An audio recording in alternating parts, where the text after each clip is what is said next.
Bill, before the game, we spotted you out on the field in just shorts and a T-shirt. Was that you checking out the extremity of the conditions, or just forget a jacket? Yeah, we walked out just to see what it was like out there. Coach, a win, a 1 seed, a bye week, New Year's Eve, is that a recipe for a wild night of dancing and partying for you? Hopefully not. Yeah.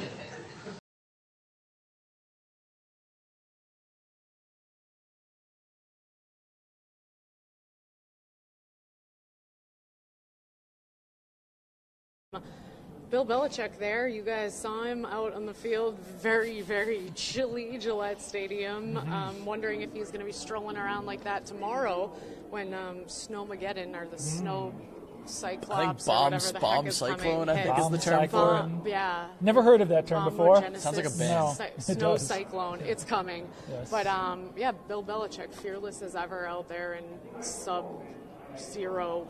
Really Yeah, cold. I don't know what the purpose of that was. Strolled out on the field in shorts and T-shirt, and then for the game was all bundled up, had the face mask on, which, I mean, that's smart. I'm not taking anything away from him for doing that, but to walk out there with the shorts and the T-shirt and then gloves. I love that he just had gloves on, too. Like, don't want the hands to get cold, but every other part of me, yeah, that's fine. And he was outside for maybe 45 seconds when he was out there. Quick stroll. It seemed like a quick, kind of a flex move. Hey, guy. It was a big-time flex move. It was a huge power move. And it was pretty funny for Belichick, who always kind of dismisses every notion of weather or anything that's not directly focused on the game. To do that and then to have the pull the move where you put the thermometers next to the Jets locker room just to remind them just how cold it was. It was pretty funny seeing him pull that's those. some Red Auerbach stuff. Yeah. He usually just is so hilarious. chill, like you said, flies under the radar. But that reminded me of the yacht club last year out there with their hats on, taking selfies, and the Giants. I think receivers, Belichick just wanted like the hashtag football guy tweets. That's the entire purpose of it. I think was just the hashtag football guy tweets. It spoke loudly. I thought though for a man of very few words, and then in that post-game press conference, starts off the press conference with 2 smiles. So that was a heck of a deal. He was happy with that win. It seemed like not the greatest offensive performance, but good defensive performance, good special teams. I think that's how to get to Bill Belichick's heart. Not happy enough though to go out partying after, he said. No, poor Linda. Heck of a question though to even ask that. But hey, let's get to our week 17 takeaways. The season is finally in the books, and I thought there was a lot that was actually surprising about this game. Although the score was not one of them. I was not surprised that Bryce Petty and the Jets offense were not able to do much.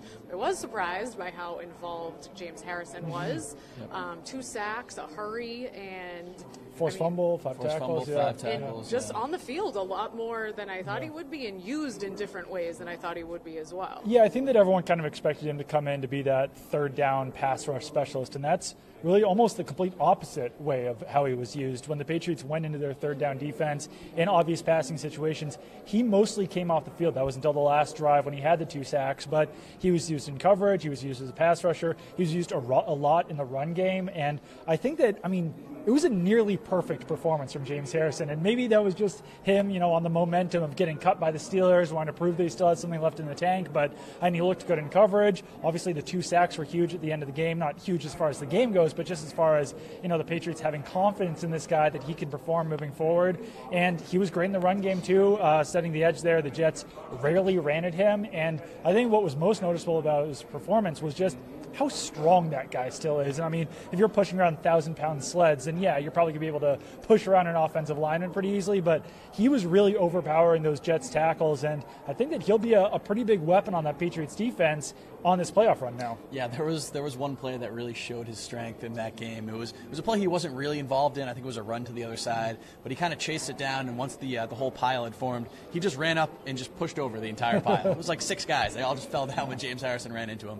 He is a massive human being. He, like we said last week, not a tall guy, but just wide and just powerful. And I was also surprised with how nimble he was, with how mobile he was, because you don't really think of James Harrison as a particularly fleet-footed guy, but really from the first time he dropped back in coverage, I was like, wow, this James Harrison moves pretty well. He got back 10, 15 yards like it was nothing, and then that play, probably his biggest play of the game before those sacks was Robbie Anderson catching that crossing route on I think 3rd and 5, and Harrison came from about 15 yards downfield, sprinted up, buried him, forced the Jets punt.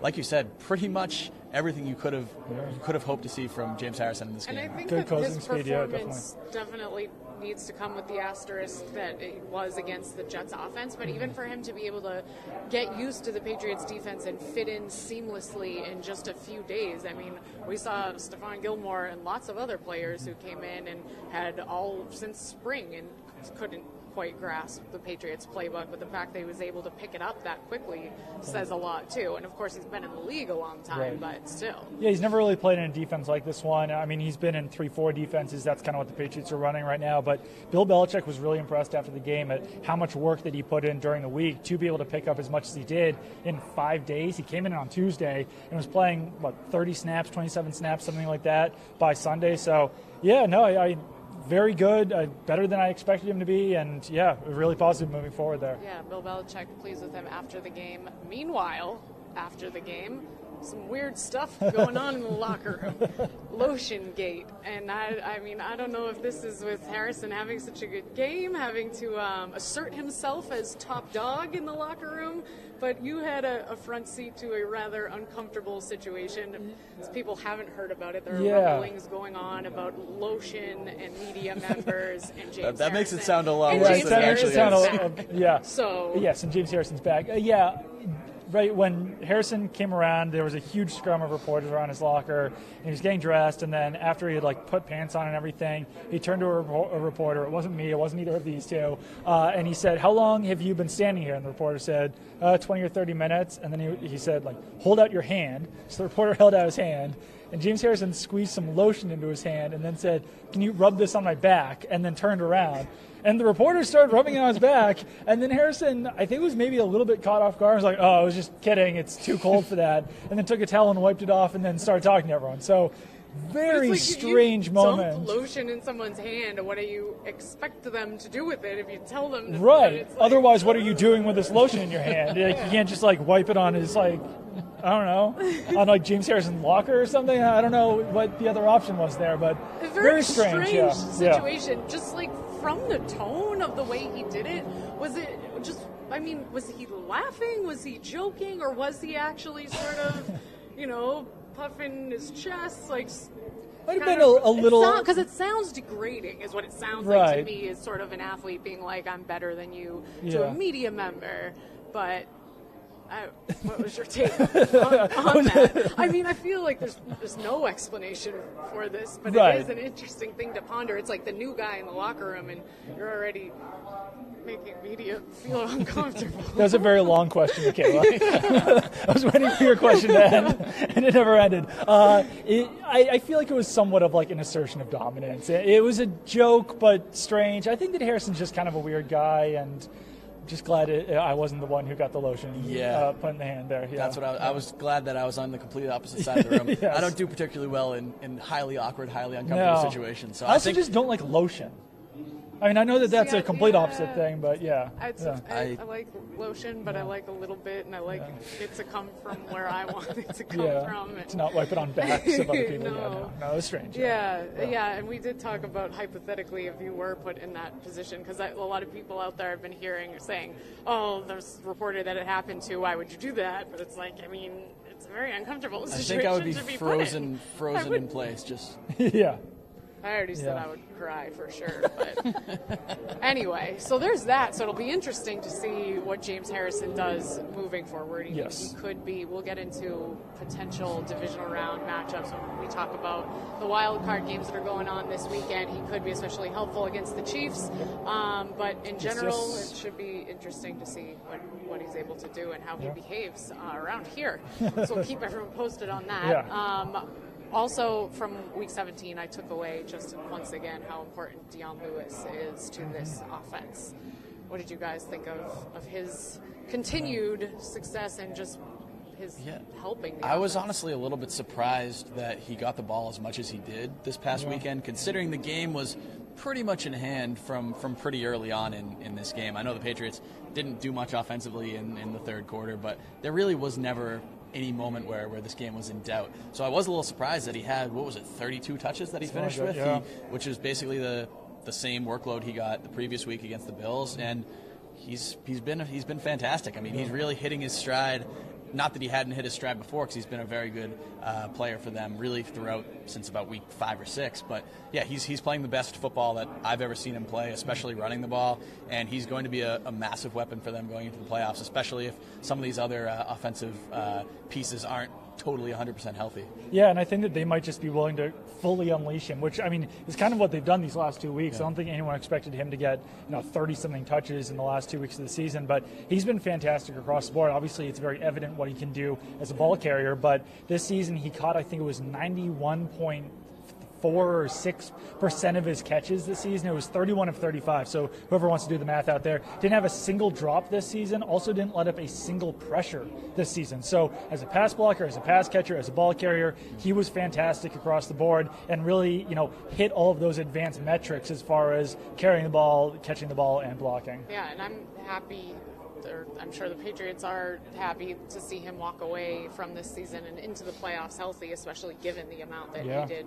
play because of his injury history. And this is a guy who's missed more than 2 entire seasons worth of games with injuries in his career. This is really the first season, except for maybe his rookie season way back in 2011, that he's stayed completely healthy. And as you see, just what a healthy Dion Lewis, a fully healthy Dion Lewis, because we really didn't even see him, I don't think, at full 100% at all, even last season when he came back. So this is what full-strength Dion Lewis can be, and it's very, very impressive. It's also kind of amazing just how far he's come from the end of last season, too. I mean, he got injured in the Super Bowl, so he wasn't going to be used that much, but really in the Super Bowl he wasn't used that much. And in the beginning of the season, he was barely used for the first 4 or 5 weeks, and it was really not until like week 6 or 7 that he started getting double-digit touches. And, he's been one of the best running backs in the NFL. Yeah, it's crazy to think he was so far down in the depth chart for really until about week 5, until the Buccaneers game was even the first game where he kind of became a key piece of the offense, and then it still took another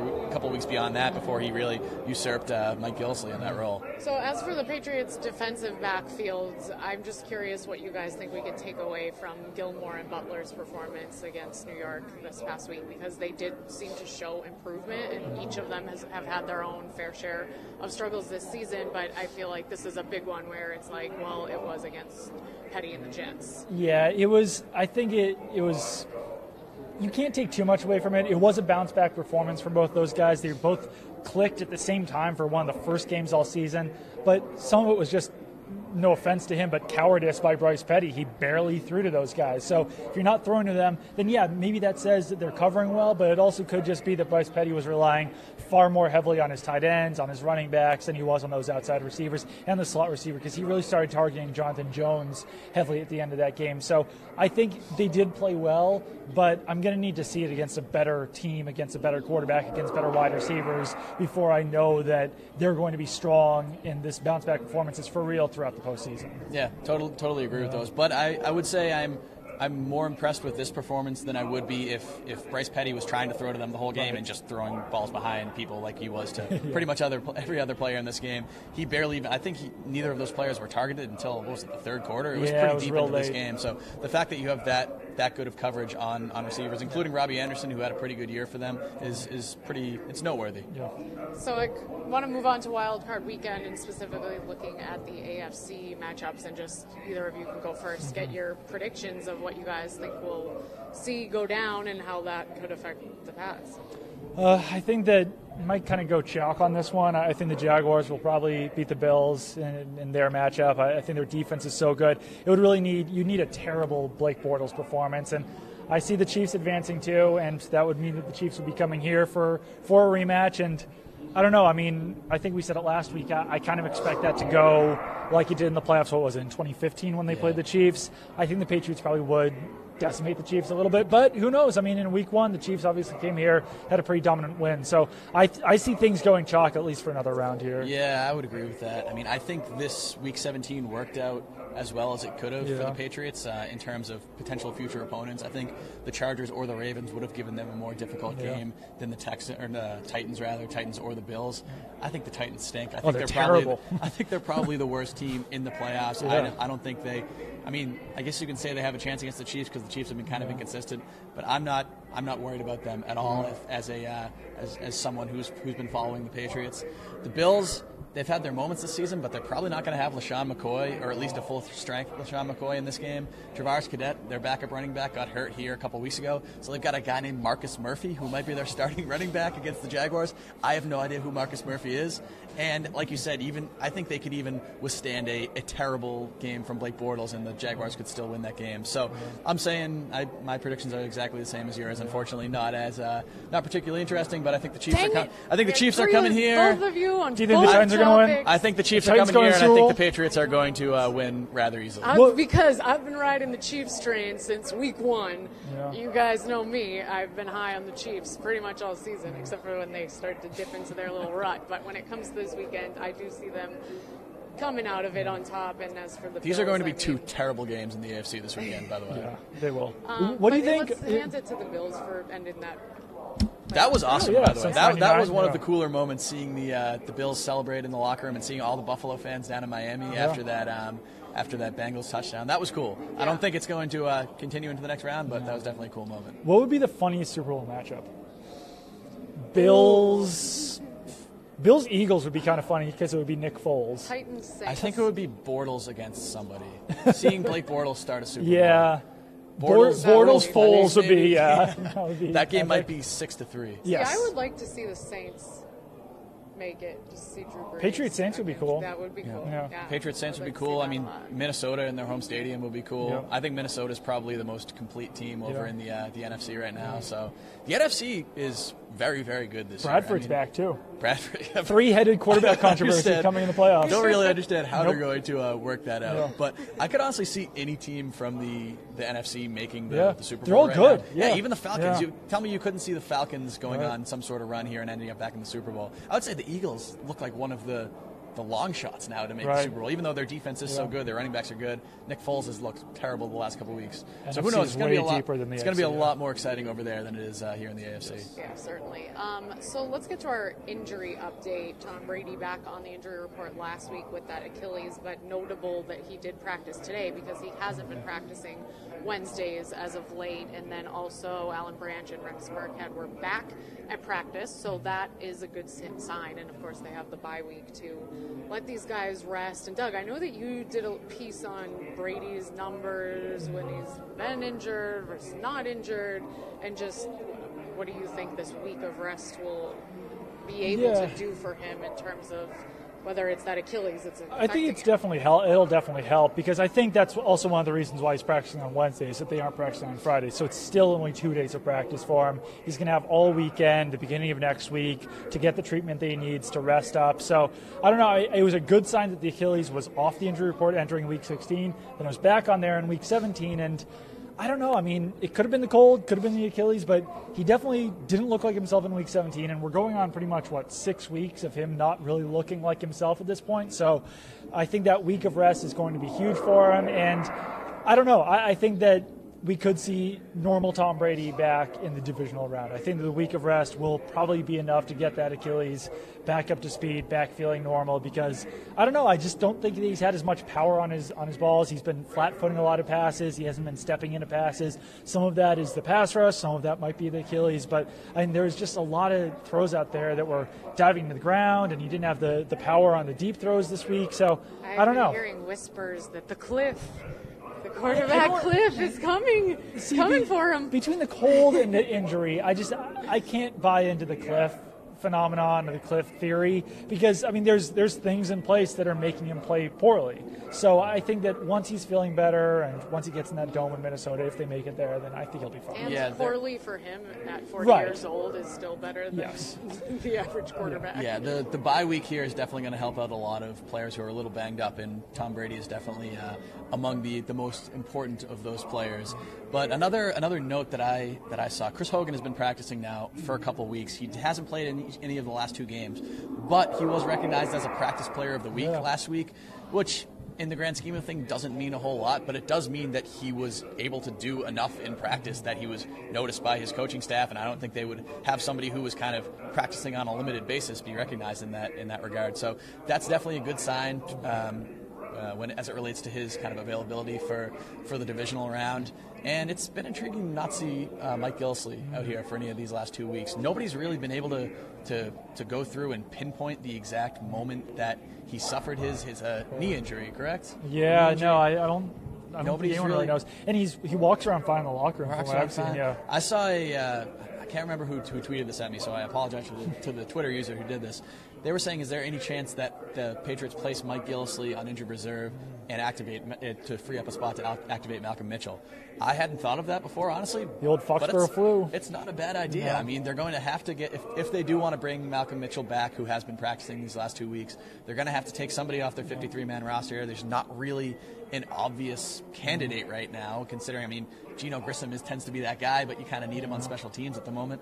That wouldn't be a bad idea, especially as long as they're confident that Rex Burkhead, James White, Deion Lewis can be healthy throughout the playoffs. I don't hate it. One final thing on Week 17. I think that it's kind of funny that Bill Belichick always preaches that football players play, but you see Chris Hogan recognized as a practice player of the week. Good enough to practice, not good enough to get in the game. Rob Gronkowski not targeted in that game. So Patriots, as much as they preach playing everyone throughout the entire season, there was obviously some resting going on in that game to keep guys healthy for I would playoffs. say James White's probably in that category, too. Yeah.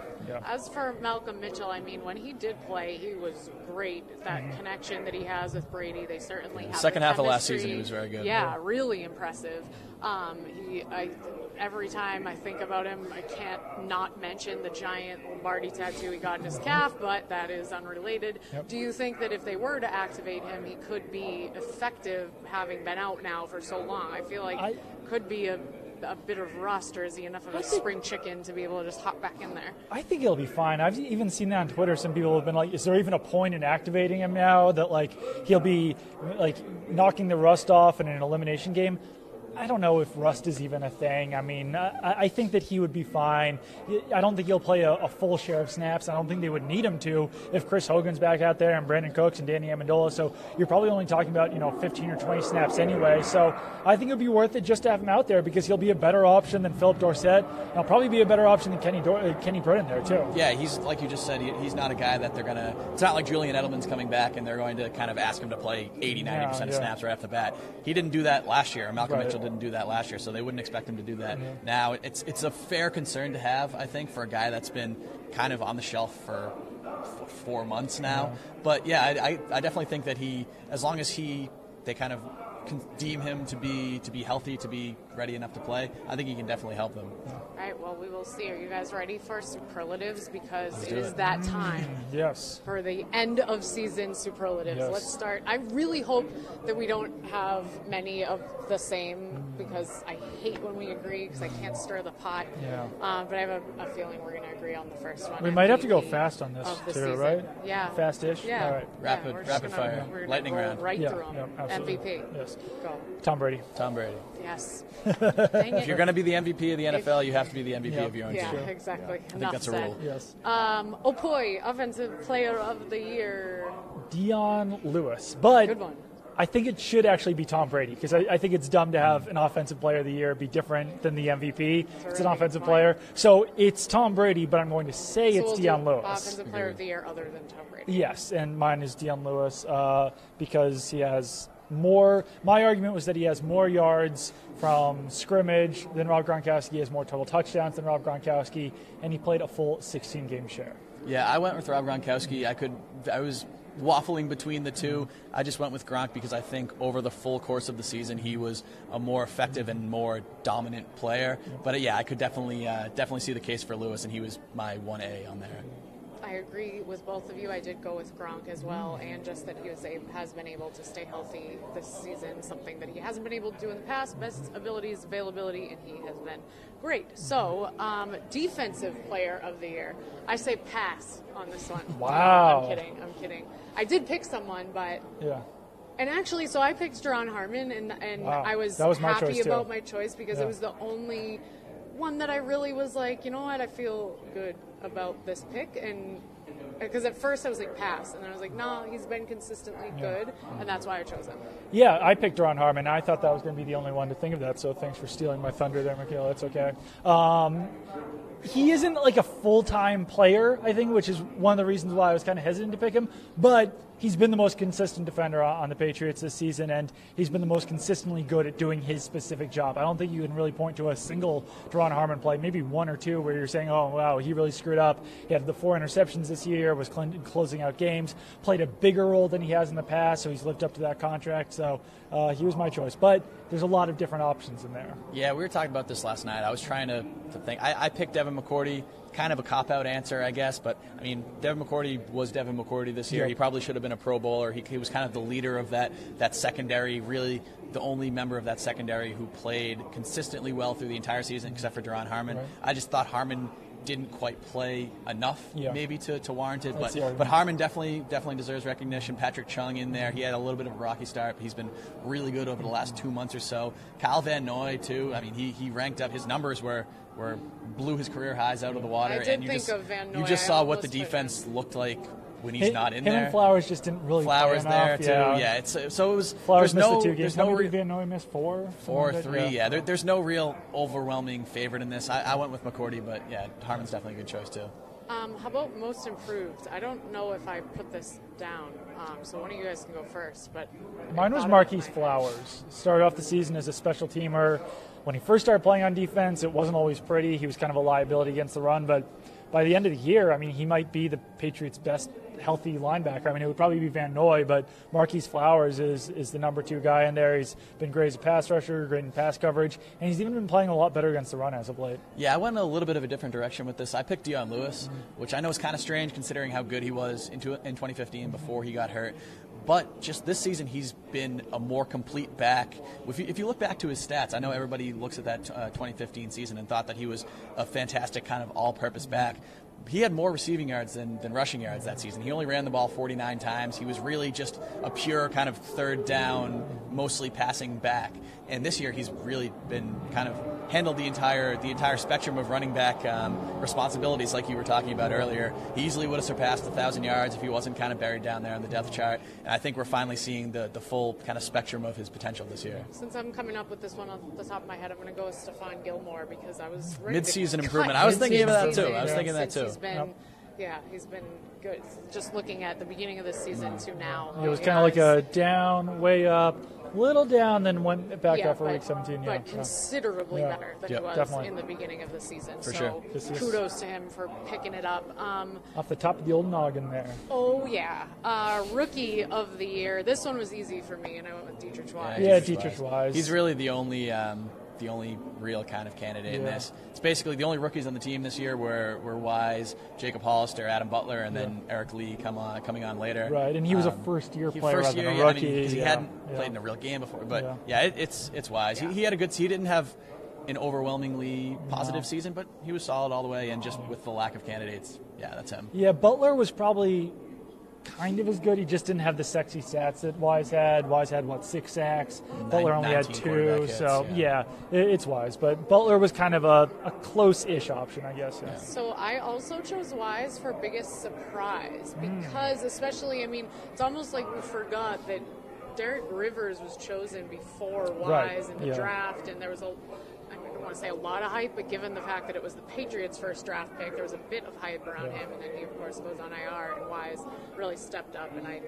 he did better than I expected him to this season.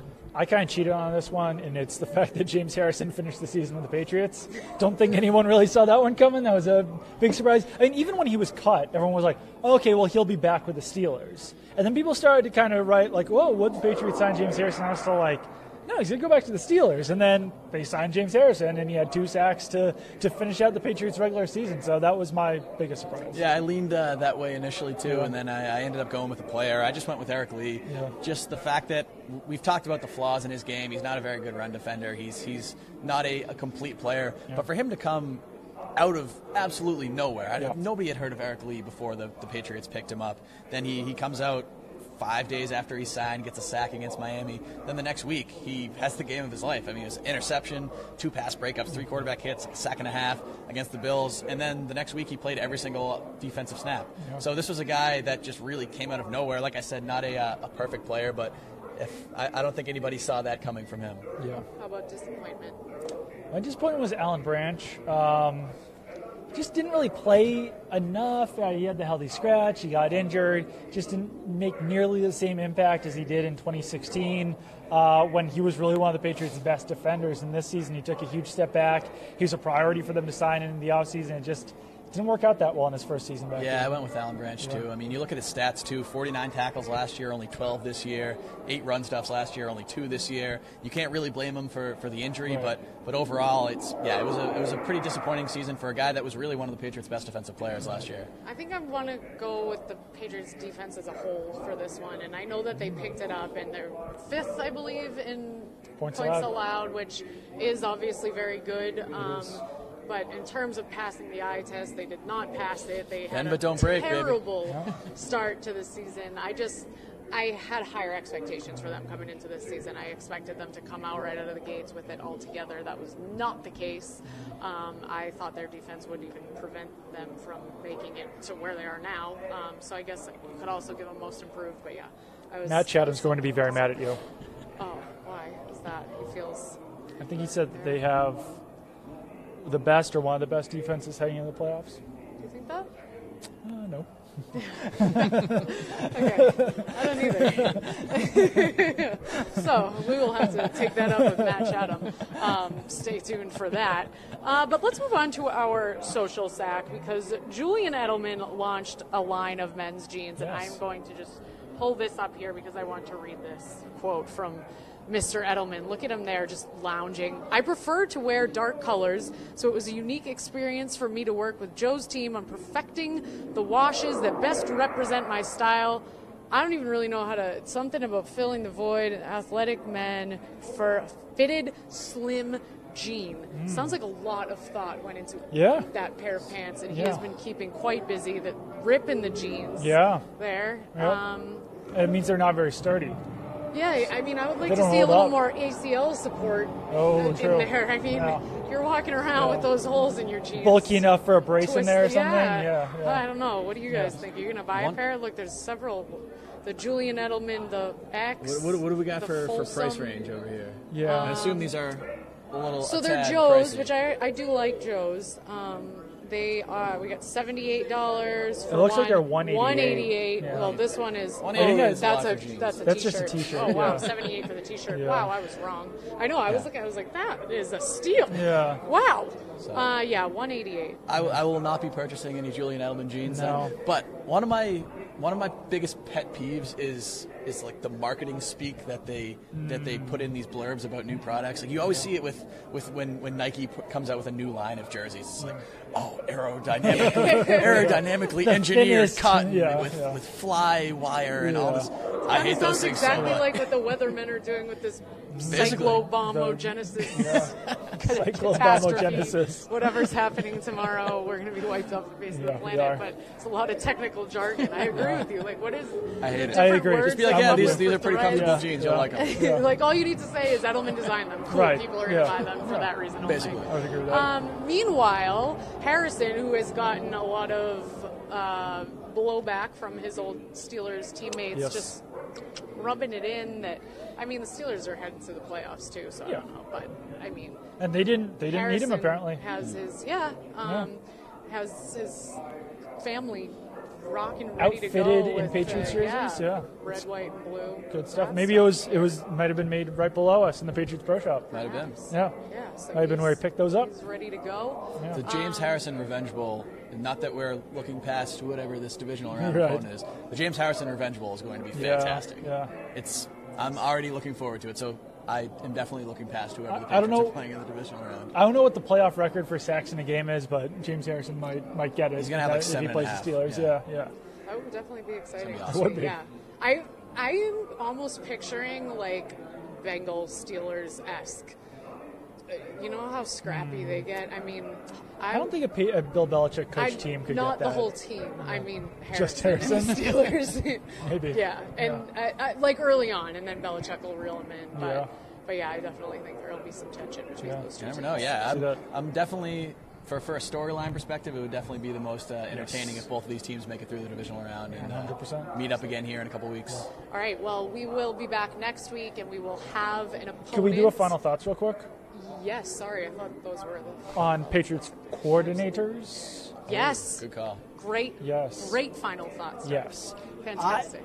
There's not a perfect job out there for Josh McDaniels, but it feels like from all the reports that McDaniels and Patricia are both as good as gone. I saw the odds today for McDaniels going to the Colts, and it was 6-1, I think. I feel like that's a pretty good bet as far as like where Josh McDaniels is going to go. Kind of feels like the Colts might be his best option if Andrew Luck is healthy. So if anyone is in a betting type of mood, I think I'd probably put my money on McDaniels to the Colts. Maybe before McDaniels to the Giants. I just don't know if he's going to, get along with Gettleman. It seems like Gettleman wants Jim Schwartz to go to the Giants. And then for Patricia, I think the Lions is the job that makes the most sense. But the thing always surrounding Patricia, and Mike Florio talked about this on Pardon My Take on Tuesday, said that Roger Goodell clown T-shirt might kind of affect his hireability, especially with a team like the Lions or like the Giants who are so close to the NFL and to Roger Goodell. So I don't know. It'll be curious to see where he goes. Maybe he'll wind up at the Cardinals or some other team. But definitely interesting to see where those guys wind up if they do wind up going anywhere. Yeah, with the clown shirt, I think that is going to hurt him more getting into the door. I think once a team agrees to interview him, I think that if they agree to bring him in, they have already agreed to kind of look past that. I think it's definitely going to hurt. Some teams might just not consider him, say, hey, I'm not going to deal with a guy who besmirches the good name of Roger Goodell like that. Ryan, coming up to the podium in costume. But overall, and stuff that doesn't that. seem like Matt Patricia's overall Right. vibe, at It's least not, from us yeah. talking to him. But interesting note about the Patriots' schedule next year. They have the Colts, the Bears, and the Lions all on the schedule, so they could see one or both of Matt Patricia and or Josh McDaniels if they do end up leaving, so that would be interesting. Bears is another interesting destination for McDaniels if he likes Mitchell Trubisky. Yeah. If he doesn't, then I don't know. It will be interesting to see how it all plays out. But for now, we will continue to follow this team that has a chance to make the Super Bowl before the band all falls apart. I know. Who knows where everyone's Mass going to be. exodus. Yeah. So, check in next week. We will be here with a full breakdown of the divisional round. It will be great. We'll probably be cold out. Stay safe out there, Snowmageddon, and keep it on Missing.com.